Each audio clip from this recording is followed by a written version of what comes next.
You ever seen someone get set up for humiliation so perfectly? It's almost like watching a train about to crash, but then the train grows wings and flies? Yeah, that's what happened the night Alexander Pierce tried to turn Sophia Bennett into a joke at Carnegie Hall. Honestly, you could feel the tension from the moment she got called up. But let me back up a sec because you need to see how this all started to really get it. That night, New York was all decked out folks in tuxes and gowns, champagne flowing, the whole city buzzing about Alexander Pierce, the piano legend, with his sharp silver hair and his air of I own the room just by breathing in it.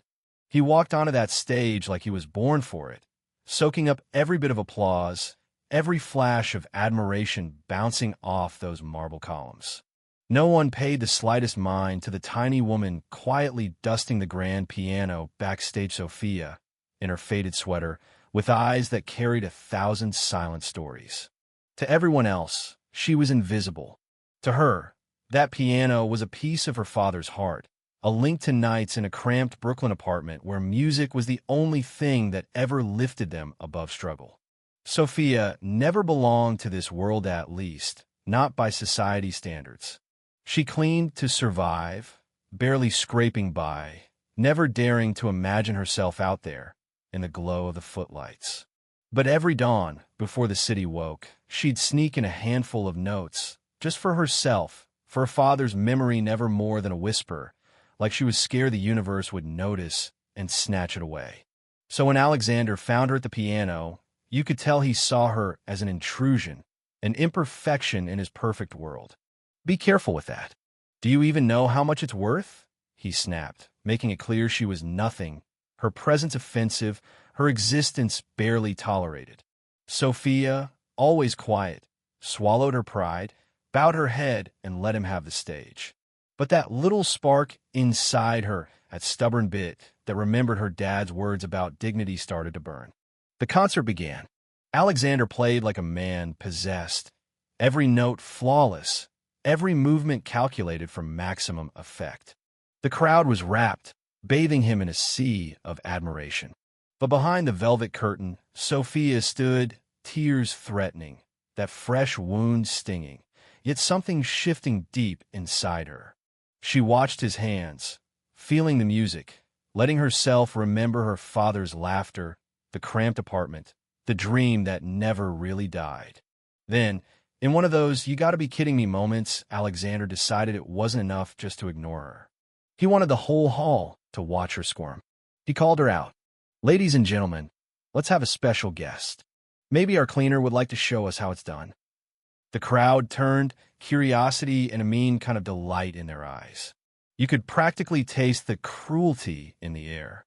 Most people would have run, right? But Sophia just stood there, fists clenched around her polishing rag, heart pounding.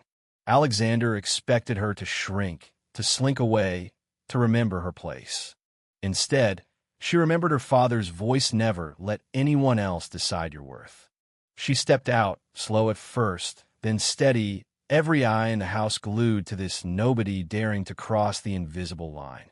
Alexander's grin faded a little as she approached. The sneers in the audience softened to uneasy silence. Sophia announced she'd play Chopin's Ballade No. 1, a piece so tough even professionals sweat over it. Alexander's mocking laugh barely covered his own surprise. But Sophia just sat down, took a breath, and started to play. What happened next? Well, you had to be there. The music that came from her hands wasn't just technically perfected, it was alive. Pain, hope, longing, all that, and more poured into every note. The room went utterly still. Even Alexander, for all his arrogance, was floored. His years of practiced perfection sounded hollow next to the raw truth Sophia conjured from those keys. One by one, people in the audience began to realize what they were witnessing. Prejudices cracked, old assumptions crumbled. Some folks even started crying out of shame, out of awe, out of something deeper than words. Alexander stood frozen. You could see the realization hit him like a sledgehammer. Had built his whole sense of self on the idea that people like Sophia could never reach his level. And yet here she was, not just matching him, but leaving him behind. In that moment, the balance shifted. Sophia was no longer the target of a joke. She was the main event, the revelation no one saw coming. When the final note faded, the applause erupted, waves and waves of it. People standing, cheering, tears on their faces. Sophia looked up, dazed, barely believing any of it was real. Alexander, for the first time, was silent. Gone was the smug superiority now. There was only regret, and something that looked a lot like shame. He walked over, voice trembling, and apologized, truly apologized, not just for underestimating her talent, but for denying her worth. He asked her to play again, and this time the invitation was real, free of condescension.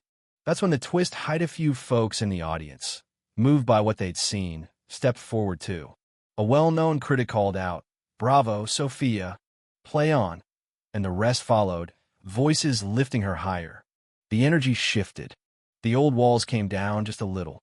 Sophia began a new piece, and this time Alexander didn't take center stage, stood behind her, page-turner, witness, student, maybe even friend.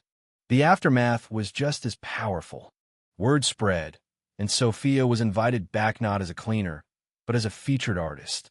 Her name became a symbol of courage, dignity, and the idea that true talent doesn't care about skin color or status. Alexander, for his part, put his money and name to a new cause. Music of hope, a foundation to support overlooked black musicians. Some doubted him, but over time he proved if this wasn't guilt, it was transformation. Months later, Sophia's first solo recital sold out in minutes. She stepped onto that same stage.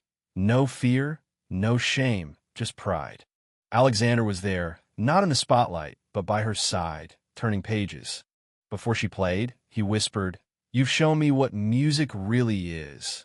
And she smiled, the kind of smile that says all's forgiven, life goes on, and maybe, just maybe, we're all capable of changing. You could feel it in the hall that night. Something had shifted for good. The ovation lasted forever. People lined up outside just to get a glimpse of the woman who proved everyone wrong. In the end, it wasn't just about music or pride or humiliation. It was about the power to stand up, to forgive, to reclaim your worth no matter what the world says. So let me ask you, who do you think showed the greater courage? The woman who stepped out of the shadows, or the man who finally admitted he'd been wrong? Does true justice come from talent, from forgiveness, or from the courage to change? I'd love to hear your take. Share your thoughts below. Maybe tonight's story will make you think twice the next time you see someone getting underestimated.